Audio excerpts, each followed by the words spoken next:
She only wanted to be accepted. But what happened during one dinner changed everything. This is a story about dignity, inner strength, and a voice that can no longer be silenced. Watch this video until the end.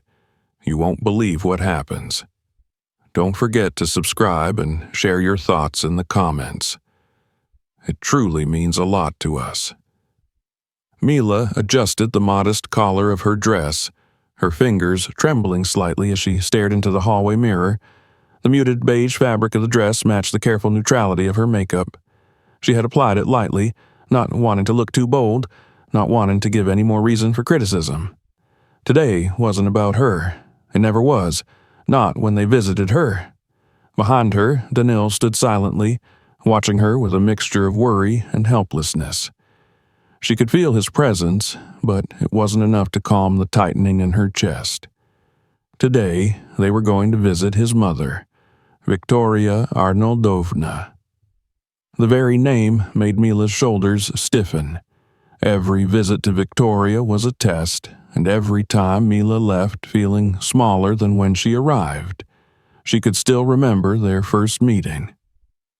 Victoria had looked her up and down with those calculating, icy eyes, and said nothing for a full 30 seconds before finally offering a clipped greeting. That silence had spoken more than any insult could. She hadn't approved of Mila then. She didn't approve now. Mila came from the coastal settlement of Laguna, a small, working-class town where days were defined by sunrises, harvests, and the rhythm of family. Her manners were simple, shaped by community and quiet pride. But Danil, he was the polished one. A successful analyst raised in the sleek sophistication of the city. He spoke with precision, dressed with an effortless elegance, and carried himself with the assurance that came from privilege. And Victoria Arnoldovna made sure Mila never forgot the difference. "Everything will be fine," Danil said softly as he stepped closer. He reached out and gently tucked a loose strand of hair behind her ear. "I'm with you." Mila gave him a small smile. She appreciated the sentiment, but she knew the truth. He would be there, physically, but he wouldn't speak. Not when his mother's words sliced like knives. He would sit quietly, like he always did, caught between the two women in his life and afraid to choose a side. Danil wasn't a bad man. He just wasn't a brave one. Mila turned from the mirror and picked up her purse. Her hands were steady now, but her stomach churned. There was no room for weakness today, no room for tears. If she could just get through the evening without incident, without Victoria digging too deep, maybe it would be tolerable. Maybe. The car ride was quiet. The city rolled past the windows like a silent film, each scene more opulent than the last. Mila watched as the buildings grew taller, sleeker, until the roads turned into tree-lined lanes and marble gates appeared on either side. They entered the elite neighborhood of Casablanca. Every home was a fortress of wealth. White facades glistened under the sun, gates buzzed open automatically, and private security made rounds in spotless uniforms. Even the air here felt different, thinner, colder. Mila sat straighter in her seat, trying not to let the tension show. Danil parked the car in front of a pristine white mansion with ivy crawling up its sides. The lawn was manicured like a golf course. The driveway was spotless, like it had never known a speck of dust. Everything about the place was silent, calculated, and immaculately controlled, like Victoria Arnoldovna herself. As they walked up the marble steps, Mila felt the weight of the house settle on her shoulders. The double doors opened before they even knocked. A uniformed housekeeper nodded at them and stepped aside, allowing them into the grand foyer. The scent of roses and polish filled the air. Crystal chandeliers sparkled overhead. The floors shone so brightly they mirrored the ceiling. Every piece of furniture was ornate, antique, and placed with a surgical precision. Mila took a breath and tried not to let the grandeur overwhelm her. This wasn't her world, but she had walked into it, and she would walk through it. They entered the main living room where Victoria waited, seated like a queen on her throne. She didn't rise. She didn't smile. Her eyes flicked briefly toward Daniil and then settled on Mila with their usual disdain. "I hope you won't ruin the tablecloth this time," she said coolly. "Last time the sauce ended up in the wrong place." There was no greeting, no warmth, just an immediate reminder of Mila's previous imperfection. Daniil shifted uncomfortably. "Mother." "I'm simply stating a fact," Victoria interrupted, waving her hand as if brushing away a fly. Mila kept her face still, her hands folded neatly in front of her. She wouldn't give Victoria the satisfaction of seeing how those words cut. She took her seat at the long dining table, where silverware gleamed and crystal glasses stood in rigid formation. Everything had its place. And Mila? She still wasn't sure if hers was truly at this table. The tension was thick. Even the air felt heavier in Victoria's presence. Dinner was served in stages, perfectly plated dishes with names Mila couldn't pronounce. The food was exquisite, but Mila tasted nothing. Each bite was a performance, each gesture carefully measured. She chewed, she nodded, she smiled when required. She said as little as possible. All the while, Victoria watched. Her eyes missed nothing. Mila could feel it. The judgment, the condescension, the silent tallying of her every move, the way she lifted her fork, the way she sat, the way she laughed too softly at Daniil's polite jokes. Even here, surrounded by gold and velvet, Mila felt like a trespasser. She looked at Daniil. He smiled faintly at her, encouragingly, but his eyes were distant. He hadn't said a word in her defense. Again. Mila's throat tightened. She wasn't sure how much longer she could keep smiling. The porcelain plate beneath Mila's fingers was a pristine white, edged in delicate gold leaf, as though any imperfection would shatter the illusion of perfection in this house. She sat upright, her hands resting gently on her lap, resisting the urge to fidget. Every movement had weight here, every gesture a possible offense in the unspoken rulebook Victoria Arnoldovna seemed to carry in her bones. Across the table, the matriarch of the family sat tall, her back straight, her face carved in calm superiority. Victoria's eyes were sharp and calculating, watching every flicker of Mila's expression as though analyzing a specimen under a microscope. Mila had felt out of place many times before, but nowhere more than here. The room was too quiet, the kind of quiet that demanded obedience. Even the chandelier seemed to hang in judgment, crystals catching the dimmed light and scattering it like glassy eyes. The first course was served, a chilled soup Mila didn't recognize, set in a delicate crystal bowl. She thanked the server softly, receiving a glance from Victoria that said, "You don't belong here." Mila's cheeks flushed despite her best efforts. Daniil tried to keep conversation light. "Work's been hectic," he said with a mild chuckle, "but we just wrapped up the energy forecast reports for next quarter." Victoria sipped her wine. "Naturally, your firm is still the most respected in its sector, though I did hear they've been expanding in London. You've considered relocating, haven't you?" Mila knew what that meant. London, far from Laguna, far from her. Daniil shifted. "We've talked about it, but we're settled here for now." "We?" Victoria echoed, her tone faintly amused. She glanced at Mila briefly, then looked away, her interest seemingly fading. The soup was taken away.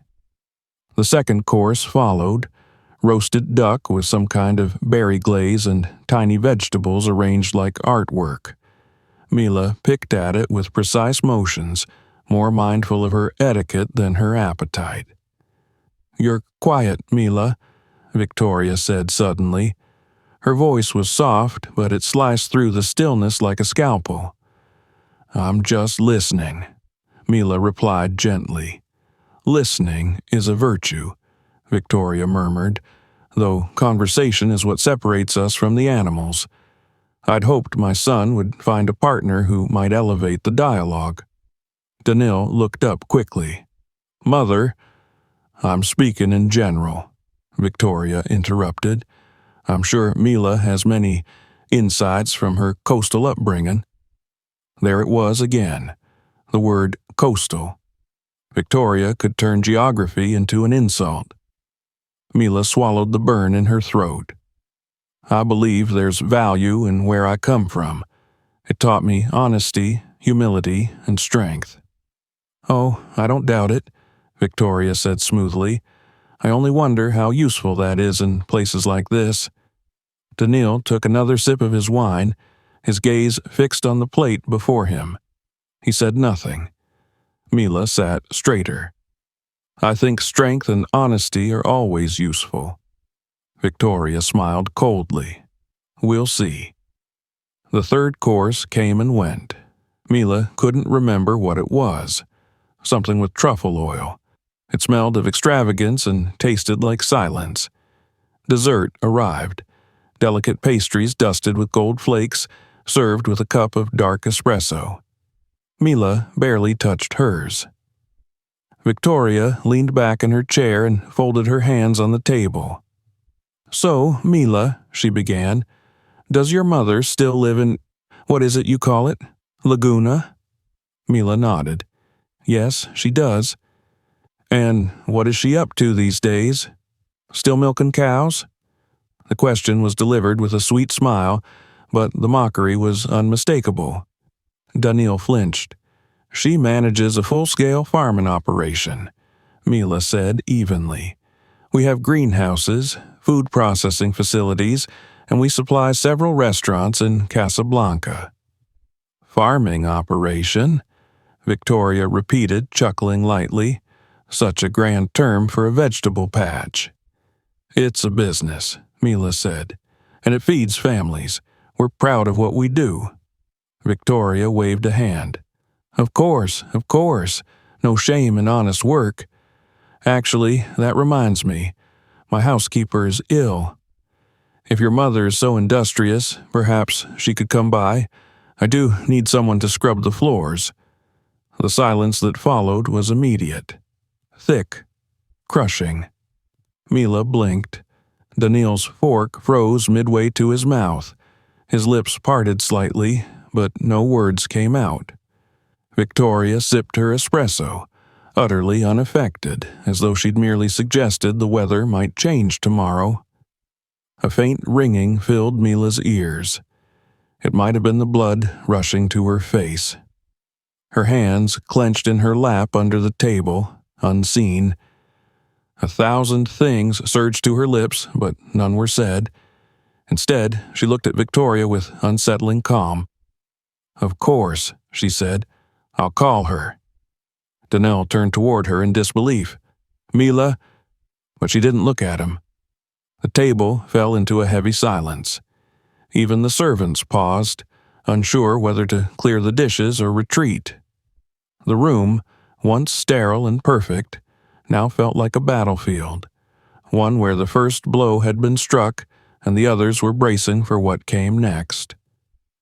Danil, forced a cough, tried to say something, anything to break the tension, but the words wouldn't form.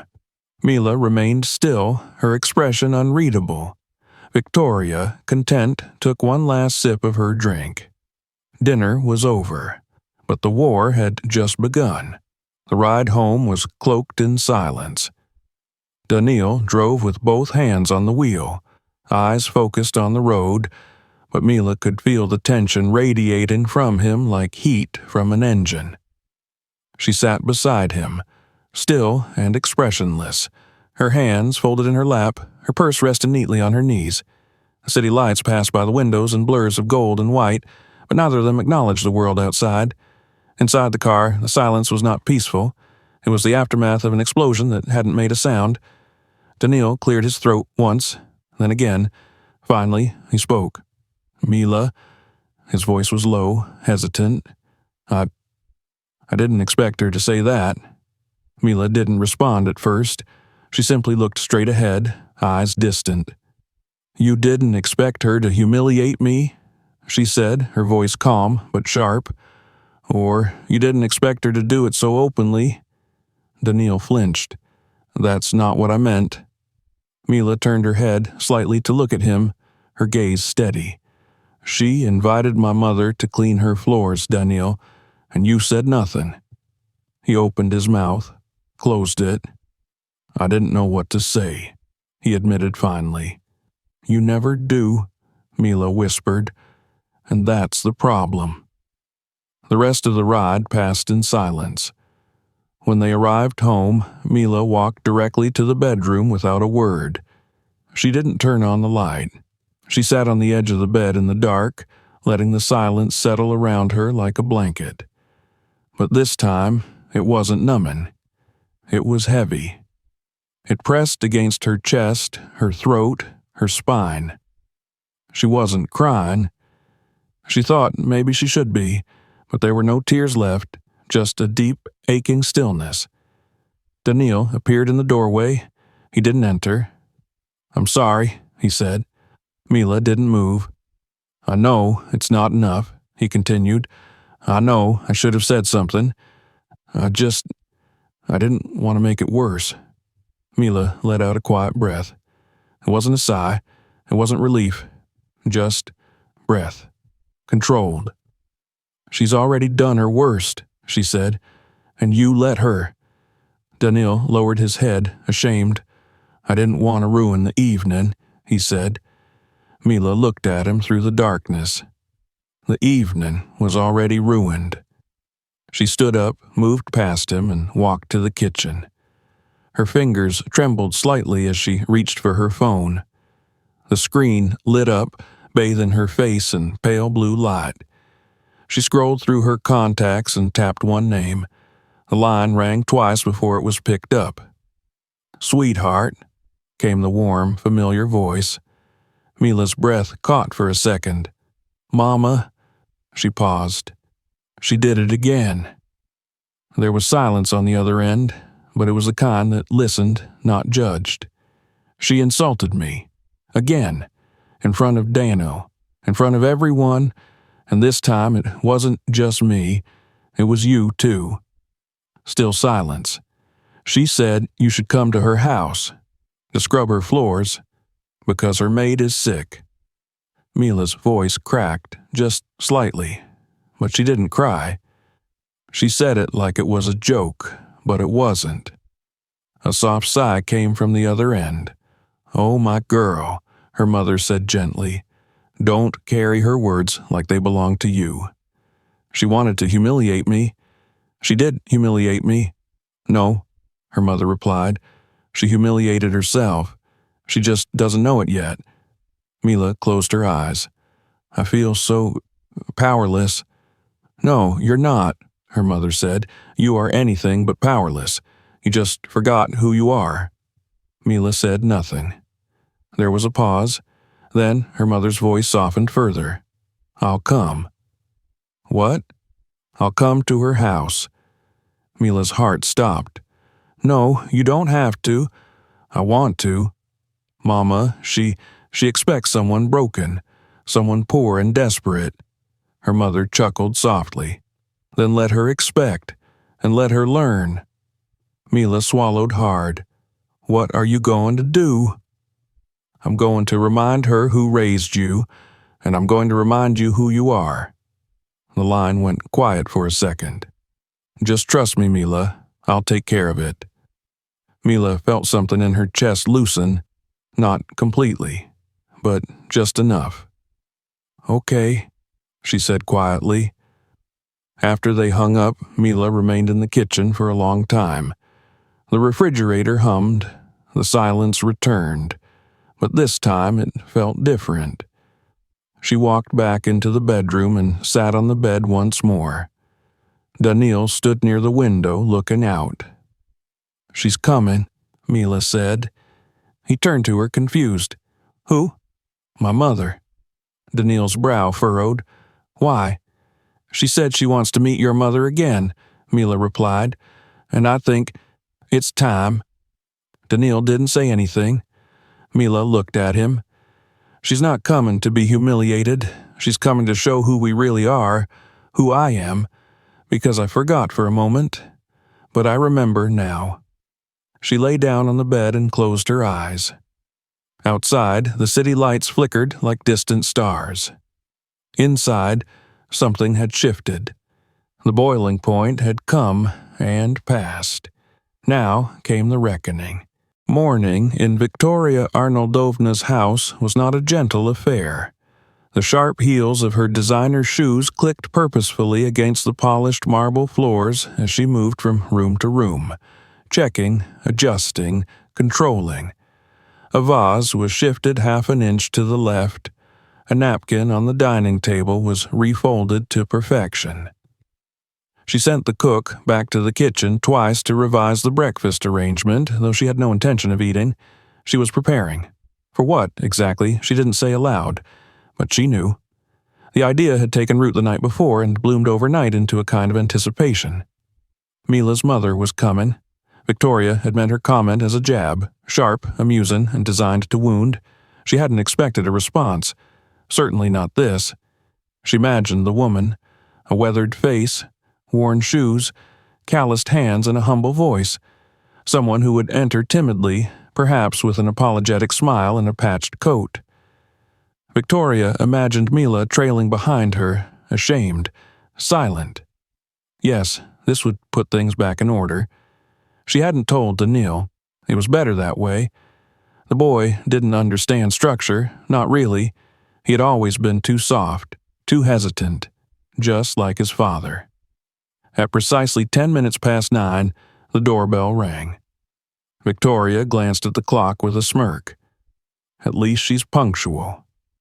She strode to the door and opened it without hesitation, then froze. On the other side of the threshold stood a woman, elegant, upright, composed.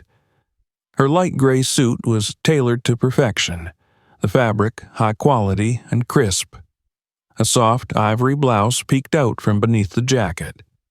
She wore simple pearl earrings, a delicate chain, and on her shoulder rested a leather handbag of unmistakable designer make. Her shoes gleamed, her dark hair was swept into a smooth chignon, and her face, calm, poised, beautiful, held a look of unshakable confidence. "Good morning," the woman said with a slight nod. Her voice was clear, smooth, and carried a quiet authority. "I'm Teresa Germanovna, Mila's mother." Victoria blinked. "You're?" she faltered. "You?" "I believe you invited me over," Teresa said pleasantly. "Something about housework?" Victoria opened her mouth, then shut it. Her grip on the doorframe tightened. Teresa stepped inside, uninvited but unstoppable. Her heels clicked across the floor with deliberate grace. She glanced around the foyer, taking in the high ceilings, the art, the statues, and the silence. "Lovely home," she said, "though a bit cold." Victoria turned stiffly. "I may have spoken out of turn," she said. "I believe my comment was exaggerated. A joke, really." Teresa met her gaze. A joke designed to humiliate, not just my daughter, but me. Let's be honest. In the hallway, Daniil appeared. He had heard the door. When he saw Teresa, his eyes widened. Mila stood behind him, uncertain, stunned. This was not the woman they had expected either. Teresa offered her daughter a warm, steady smile, then turned back to Victoria. "I didn't come here to make a scene, or to pick a fight. That's not my way. But I came because no one gets to belittle my daughter. No one." Her tone remained calm, but the firmness behind it filled the room like a rising tide. Victoria tried to maintain composure. She walked toward the parlor, gesturing stiffly. "Shall we sit?" They moved into the grand sitting room. The furniture was antique and flawless, arranged like a showroom.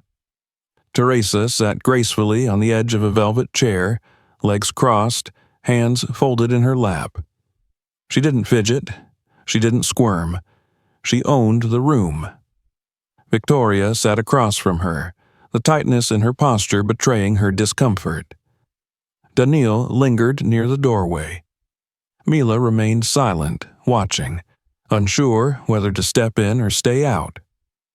"You've judged my daughter from the moment you met her," Teresa said, "because of where she came from, because of what she wears, because of me." Victoria pursed her lips but didn't respond. "You thought you saw weakness, simplicity, something to mock, but you were wrong." The room was quiet except for the distant ticking of an old wall clock. "My daughter was raised in a home where we work with our hands, where respect is earned and never demanded, where people look each other in the eye and mean what they say.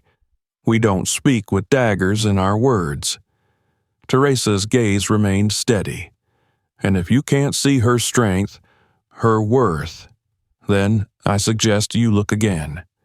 Daniil's eyes flickered to Mila. She stood quietly, her fingers laced, her breathing even. Victoria shifted in her seat. "I may have misjudged," she said, her voice thin. "I'm not here for an apology," Teresa replied. "I'm not here to change you. That's your journey. But I'm here to defend my daughter and to remind her who she is." A silence followed. Not cold, not hostile, just full. Teresa rose. "You know," she said, glancing at the marble floors, "if you do need help around the house, I can recommend someone. She's very good, respectful, efficient, $40 an hour, no discounts." For a second, Victoria's mouth opened as if to protest, but no sound came out. Teresa turned to Mila and smiled. "I'll wait in the car." Then she walked out, heels echoing against the stone. Victoria sat frozen, lips pressed tightly together. Her hands trembled ever so slightly on the armrest. Daniil broke the silence. "I didn't know she would come like that."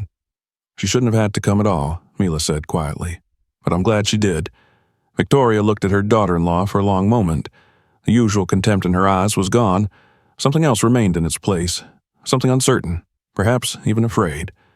Mila met her gaze, calm and steady. For the first time, Victoria looked away first. The apartment was quiet when Mila returned home with Daniil.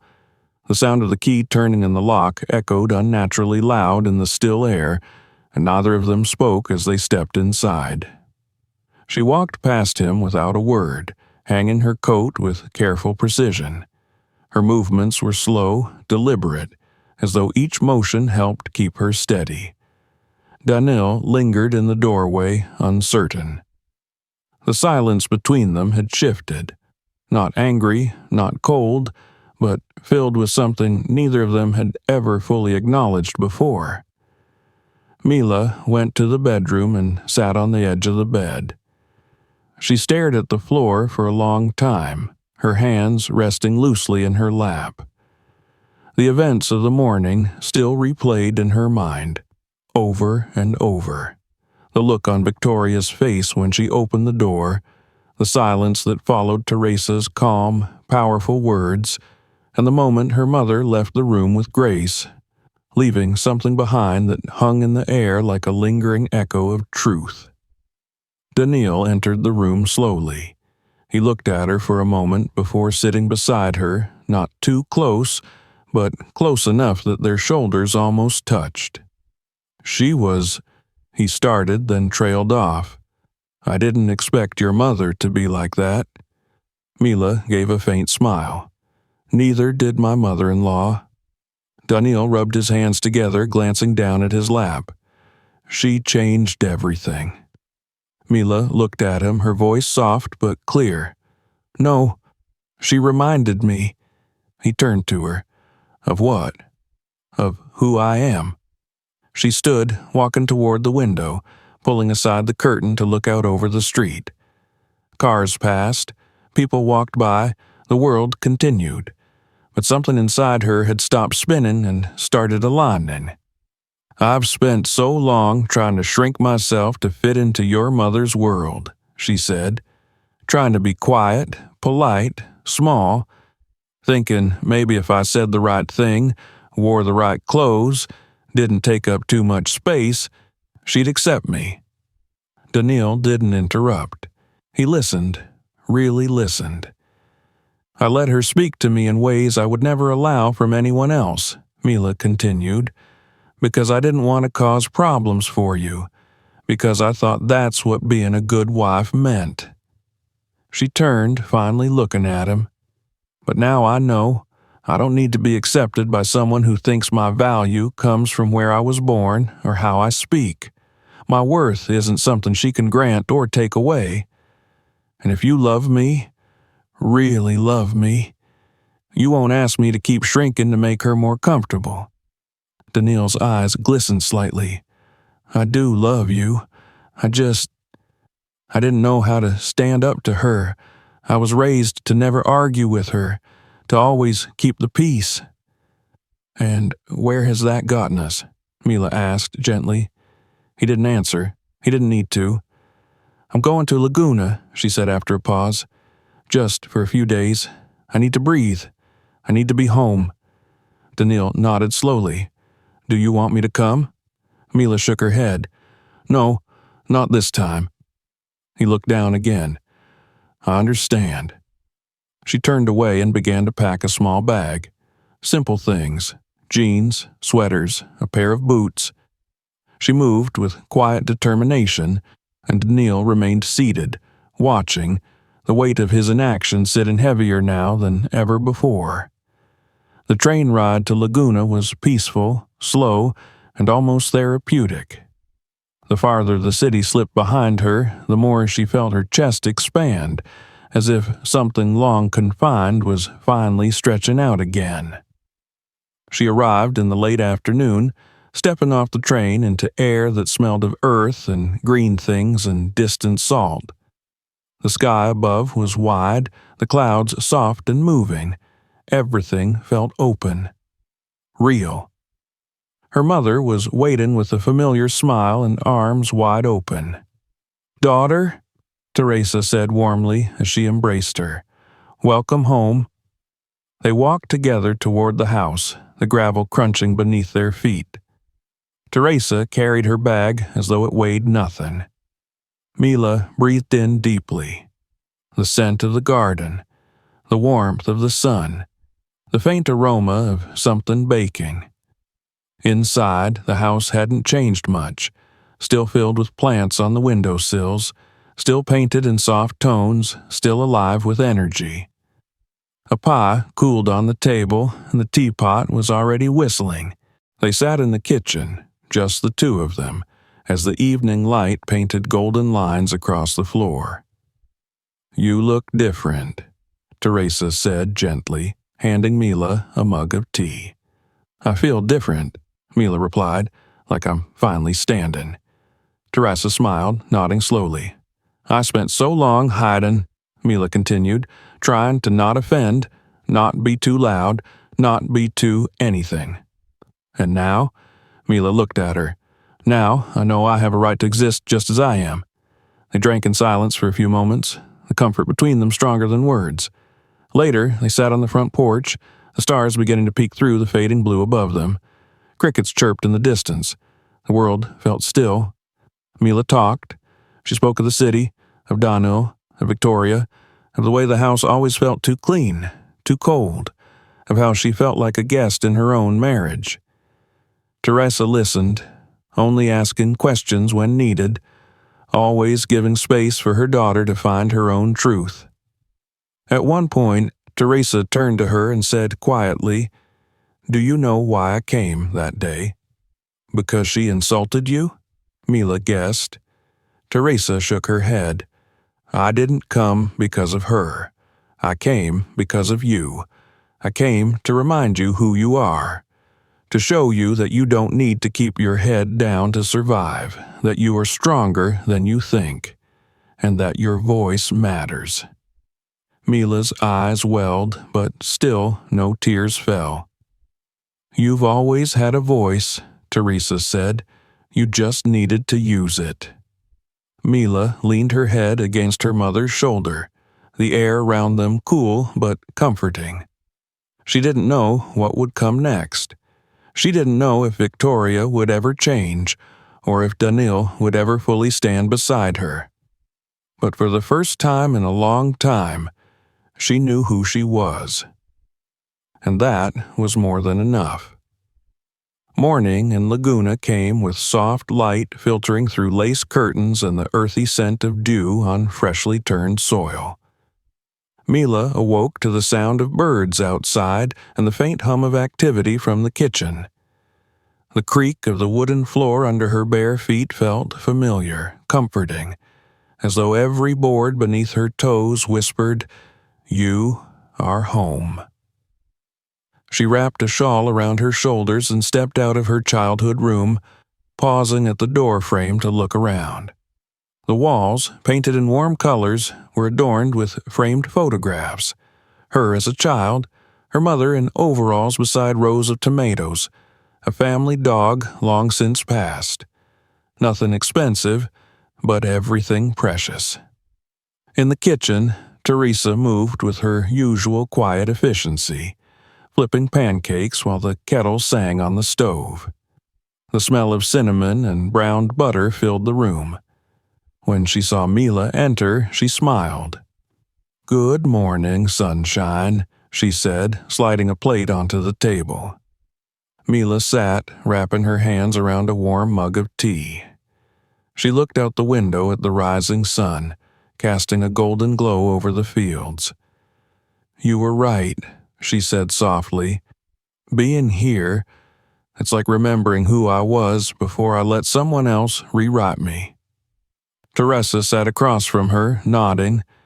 That's what home is for, not just a place, but a reminder of roots, of truth. After breakfast, Teresa invited Mila to walk with her through the property. They stepped into rubber boots and zipped up light jackets before heading down the dirt path that wove between the greenhouses and vegetable beds. Workers waved as they passed, smiling and calling Teresa by name. "This way," Teresa said, leading her daughter to the larger greenhouse, its glass panels glowing under the morning sun. Inside, rows of vibrant plants stretched in orderly lines, tomatoes ripening on the vine, herbs in full bloom, delicate greens swaying with the breeze from a small fan. Mila inhaled deeply, the scent of earth, life, and effort. "We've added hydroponics since your last visit," Teresa said, motioning to a set of vertical systems along the far wall. "Cleaner, more efficient, and the chefs in Casablanca love the quality." Mila looked around in awe. "It's grown so much." "We've all grown." They left the greenhouse and continued walking.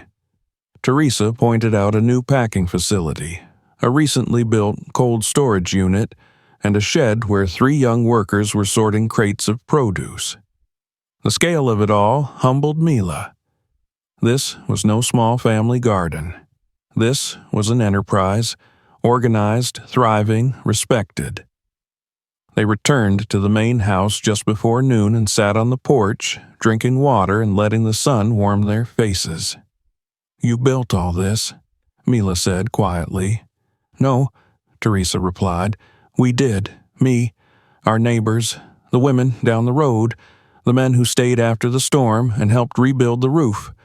This place, this isn't just mine. It's ours." Mila looked out at the land stretching before her, the workers going about their tasks with purpose and pride. "I wish Victoria could see this." "She will," Teresa said without looking at her, "sooner or later." Mila frowned slightly. Why would she ever come here? Teresa's voice was calm. Because curiosity always follows confrontation. And people like her, when they're challenged, they either double down or start to wonder. Mila nodded slowly, considering the thought. They sat in silence for a long while, broken only by the distant hum of a tractor and the rhythmic chirp of crickets in the grass. Later that evening, they prepared dinner together. Nothing extravagant, just roast chicken, seasonal vegetables, and a berry cobbler for dessert. They moved around the kitchen with unspoken understanding, a dance rehearsed over years. Mila found comfort in peeling carrots and slicing herbs and tasting the sauce with a wooden spoon. After the dishes were cleaned and the kitchen dimmed, they returned to the porch with blankets wrapped around their shoulders. The stars had come out, brilliant against the rural sky. Mila broke the quiet. You said something back at Victoria's house, that you weren't there for her, you were there for me. Teresa nodded. Yes. Mila turned to her, her voice softer now. How did you know I needed it? I didn't say anything. I didn't have to hear you, Teresa said. I saw it, in your eyes, in your shoulders, and the way you smiled smaller than you used to. Mila looked down at her hands. I was starting to believe her, that I wasn't enough. Teresa reached out, took her hand gently. You are more than enough, and she knows it. That's why she tried to make you feel small. Mila's eyes welled, but she blinked away the tears. It hurt. For so long, it hurt. I know, her mother said, but you kept walking, you kept living, and that means her words never won. The silence between them was full of understanding now, of shared pain, yes, but also of quiet strength. Mila leaned back in her chair, exhaling a breath that seemed to carry years with it. She won't change, she murmured. Maybe not, Teresa replied, but you already did. Mila nodded, staring up at the sky. For the first time in her life, she felt rooted, not just to a place, but to herself. And that, she realized, was something Victoria could never take away. It had been a week since Mila returned to the city, but the weight she had carried before was no longer there. Something inside her had shifted permanently. The woman who had walked into Victoria Arnoldovna's home, bent beneath the weight of silent shame, was not the same woman who now walked the familiar streets of Casablanca with her head high and gaze steady. The apartment was quiet when she stepped through the door. Danil wasn't home. She placed her bag down and looked around. Nothing had changed, yet everything felt different. She wasn't afraid of this space anymore. She didn't feel like a guest in her own life. The very next morning, the phone rang. Mila had just sat down at the kitchen table with a cup of tea when the screen lit up with a name she hadn't seen since that night at the dinner table. Victoria Arnoldovna. For a long second, Mila stared at the screen, unmoving. Then she answered. Hello? There was a pause on the other end, not static, just silence. Then came a voice, cooler than warmth, softer than ice, and tinged with something unexpected. Mila, Victoria said, her voice tight. I wanted to speak with you. Mila said nothing. I've been thinking, Victoria continued, about our last meeting, about some of the things that were said. Still, Mila said nothing. I wanted to say I was wrong, Victoria finally admitted. I was unfair to you, and to your mother. I crossed a line. The silence stretched between them like a bridge slowly forming over a long-standing void. Thank you, Mila said simply. I don't expect everything to change overnight, Victoria added quickly, but I would like to try again, to start over, if you're willing. Mila took a breath. I'm willing, she said, but it will be different now. I won't be silent anymore, and I won't pretend to be someone I'm not." There was another pause. "I understand," Victoria said, "and I think that's fair." They said their goodbyes. Mila ended the call, placed the phone on the table, and stared out the window. It wasn't forgiveness, not yet, but it was a step, and that was enough. 2 weeks later, an unexpected email landed in Mila's inbox. Subject line, "Visit request." The message was short. "I would like to see Laguna. V." Mila read it twice before forwarding it to her mother with a simple note. "She's coming." The day of Victoria's arrival was bright and dry. A soft breeze moved through the fields of Laguna, brushing the tall grasses and cooling the sun-warmed paths. Teresa wore a simple yet elegant linen dress, her hair loosely pinned, her eyes calm as always. They didn't make any special preparations. No banners, no polished speeches, no rehearsed greetings. Teresa simply prepared tea and set out a tray of fresh pastries on the kitchen table. When Victoria's car appeared on the road, a sleek black vehicle that looked wholly out of place against the landscape, Mila stood beside her mother and waited. Victoria stepped out slowly, taking in the surroundings. Her posture was as perfect as ever, her suit crisp, her expression unreadable. But her eyes were wide, taking in everything: the greenhouses, the workers moving with purpose, the rows of produce, the sound of laughter from a nearby garden. Mila led her silently toward the house. Victoria's heels clicked softly against the gravel path. Inside, the scent of something baked welcomed her. She stood near the threshold, her eyes scanning the room. Her gaze fell on the family photographs, the handmade curtains, the warm wood furniture, and the overall sense of lived-in peace. "It's not what I expected," she said quietly. "I'm aware," Teresa replied evenly. Victoria turned to her. "You built all this?" "With others," Teresa said. "No one builds anything worth keeping alone." Victoria nodded slowly, then allowed herself to be led outside again. Teresa took her on a brief tour.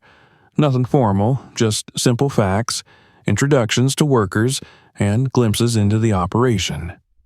Victoria observed everything with a restrained curiosity.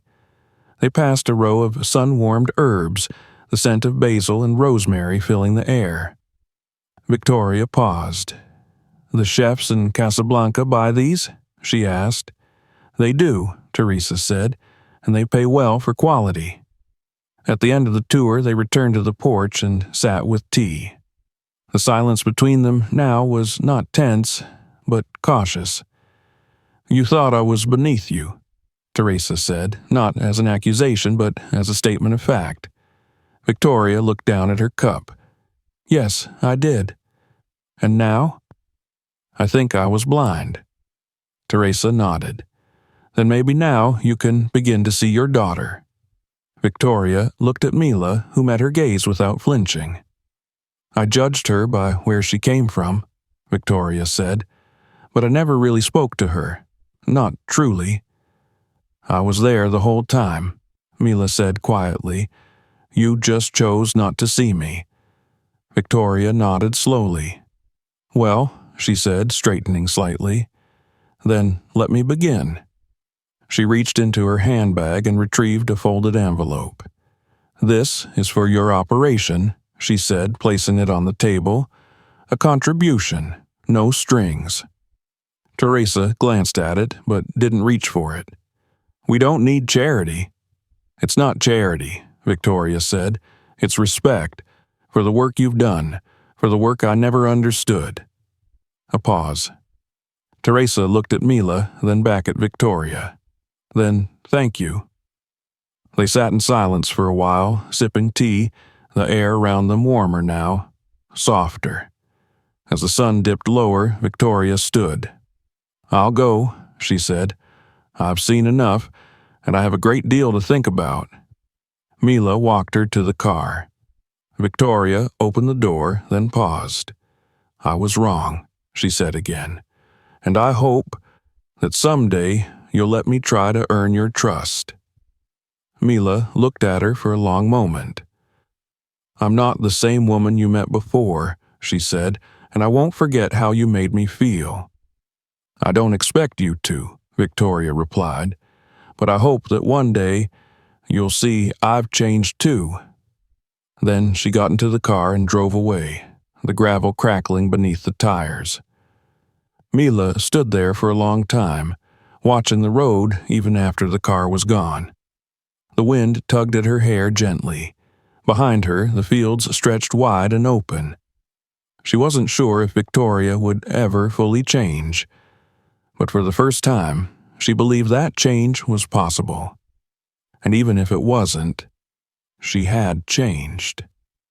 And that was what truly mattered. The city shimmered in the late afternoon light as Mila sat in the passenger seat, her hand resting against the window, fingers tracing the glass. Buildings passed like silent witnesses to the past few weeks. Familiar streets, the rhythm of urban life, the distant echo of the person she used to be. She didn't speak. She didn't need to. The silence inside her was no longer emptiness. It was calm. Daniil drove quietly, his hands steady on the wheel. Every few moments he would glance at her, but he said nothing either. He knew something had changed. He had seen it in the way she walked since returning from Laguna, in the way she looked at him, not with coldness, but clarity. When they reached home, Mila didn't go straight inside. She stood in front of the building for a moment, looking up at their window, then at the sky beyond it. Daniil waited patiently, not pushing her. Inside the apartment, everything was as it had been. The couch, the bookshelves, the neatly aligned coffee mugs. But Mila moved through the space differently now. She was no longer walking on eggshells or tiptoeing around expectations. She was grounded, present, real. That evening, they sat at the table in the kitchen. No fancy dinner, just something simple she had prepared. Daniil broke the silence first. "She came, didn't she?" Mila nodded. "To Laguna?" "Yes." Daniil exhaled, rubbing the back of his neck. "I still can't believe she did that." "She did," Mila said, "and she saw everything." He hesitated. "Did it mean anything?" Mila thought for a moment before answering. "It meant she tried, and that's more than I expected.